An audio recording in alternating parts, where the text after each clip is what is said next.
नमस्कार, स्वागत है आप सभी का राष्ट्रवाणी में और मैं हूं आपके साथ सुमन। पश्चिम बंगाल की राजनीति में सत्ता परिवर्तन के बाद अब ऐसे खुलासे सामने आ रहे हैं जिन्होंने पूरे राज्य की राजनीतिक व्यवस्था पर गंभीर सवाल खड़े कर दिए। चुनाव खत्म होते ही जिन घटनाओं की चर्चा शुरू हुई थी वे अब बड़े भ्रष्टाचार, हिंसा और सत्ता के दुरुपयोग की तस्वीर पेश कर रही है। हावड़ा के शिवपुर इलाके से शुरू हुई यह कहानी अब कथित तौर पर बंगाल की राजनीतिक भ्रष्टाचार के सबसे बड़े प्रतीकों में बदलती जा रही है। 29 तारीख के चुनाव के बाद शिवपुर क्षेत्र में बमबाजी की घटना ने पहली बार व्यापक ध्यान खींचा था। आरोप था कि बीजेपी को वोट देने के शक में स्थानीय लोगों पर हमला किया गया।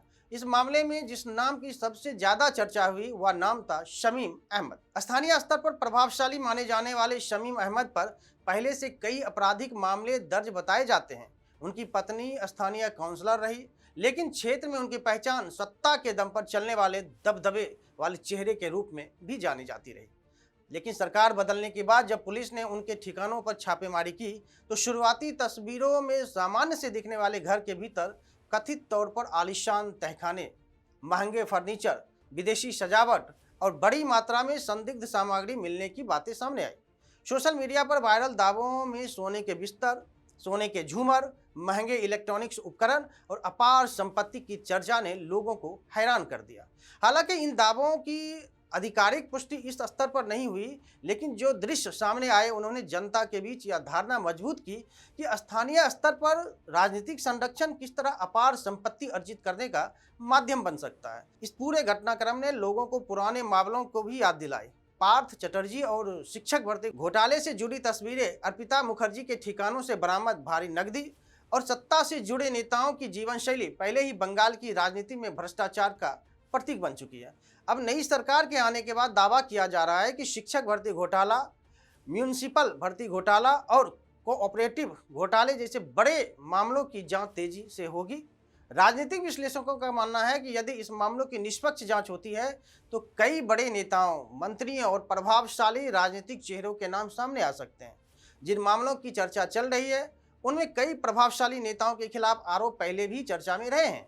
इससे ममता बनर्जी सरकार के लंबे शासनकाल पर विपक्ष लगातार हमला बोल रहा है और दावा कर रहा है कि यह केवल कुछ मामलों की शुरुआत है।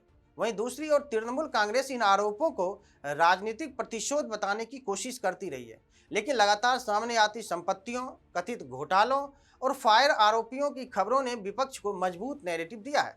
शुभेंदु अधिकारी जैसे नेता खुलकर इसे भ्रष्टाचार की परतें खुलने की शुरुआत बता रहे हैं। उनकी ओर से कई मामलों में केंद्रीय एजेंसियों के जांच की मांग की और कार्रवाई की घोषणा ने राजनीतिक तापमान को और बढ़ा दिया है।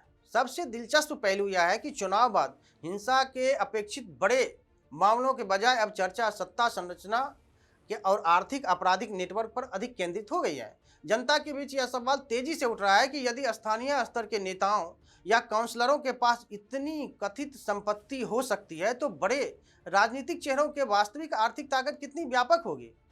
लेकिन यह पूरा घटनाक्रम केवल राजनीतिक आरोप प्रत्यारोप तक सीमित नहीं रह गया है, बल्कि बंगाल की प्रशासनिक पारदर्शिता, कानून व्यवस्था और राजनीतिक संस्कृति पर राष्ट्रीय बहस का एक विषय बन चुका है।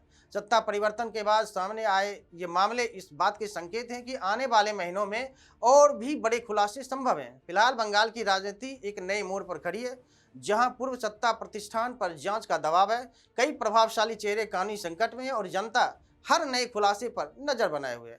आने वाले समय में यह स्पष्ट होगा कि पश्चिम बंगाल के भीतर लंबे समय से पनप रहे भ्रष्टाचार के संगठित ढांचे और कितना पर्दाफाश होना बाकी है। इतना तय है कि बंगाल की राजनीति का अगला अध्याय और भी अधिक विस्फोटक हो सकता है। लेकिन इस मामले पर आपका क्या सोचना है, हमें कमेंट करके जरूर बताएं। तब तक के लिए धन्यवाद।